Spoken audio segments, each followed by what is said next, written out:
fasilitas kredit yang belum ditarik nasabah atau kredit menganggur di perbankan terlihat kian membengkak.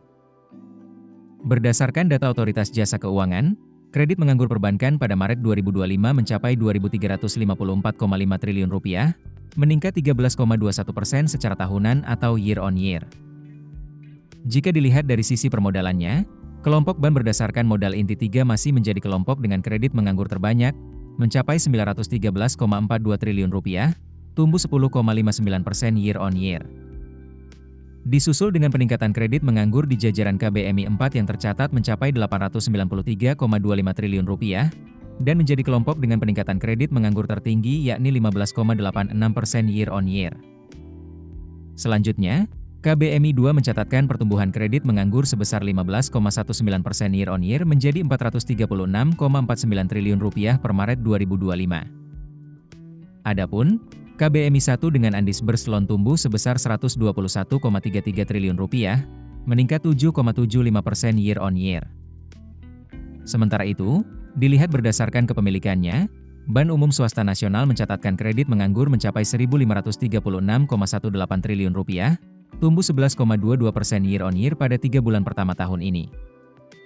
Adapun, fasilitas kredit yang belum ditarik debitur dari Bank Persero tumbuh tinggi 23,07% year on year menjadi Rp479,51 triliun. Pengamat perbankan dan praktisi sistem pembayaran Arianto Muditomo menilai, kredit menganggur bank masih tumbuh tinggi karena sejumlah faktor, seperti ketidakpastian ekonomi global yang memengaruhi permintaan kredit produktif maupun konsumtif.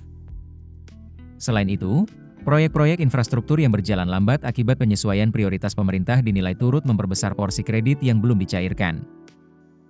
Bank juga menerapkan pengetatan syarat pencairan kredit di tengah upaya menjaga kualitas portofolio kredit mereka agar tetap sehat, terutama pada sektor berisiko tinggi seperti properti dan perdagangan.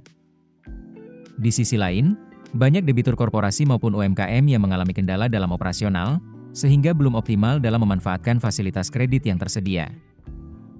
Menurut Arianto, kredit menganggur terutama terkonsentrasi di sektor properti, infrastruktur, dan manufaktur.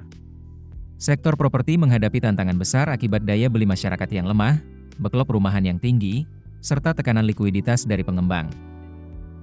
Pada sektor infrastruktur, pencairan kredit sering tertunda karena proyek strategis terhambat oleh faktor teknis seperti pembebasan lahan atau kendala investasi swasta.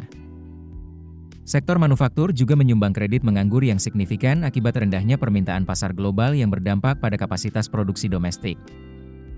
Selain itu, sektor perdagangan dan startup teknologi juga berkontribusi, dengan banyak rencana investasi yang masih dalam tahap penjajakan sehingga belum memanfaatkan kredit secara penuh. Selain itu, daya beli masyarakat yang masih tertekan akibat inflasi dan ketidakpastian ekonomi membuat permintaan kredit konsumtif rendah. Sementara kredit produktif juga terhambat oleh belum terlihat bergeraknya investasi swasta dan pendanaan fokus pada non-bank financing.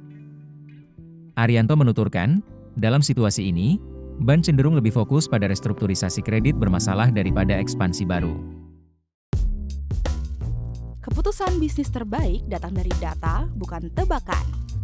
Mudah berlangganan Business Insight dengan subscribe with Google.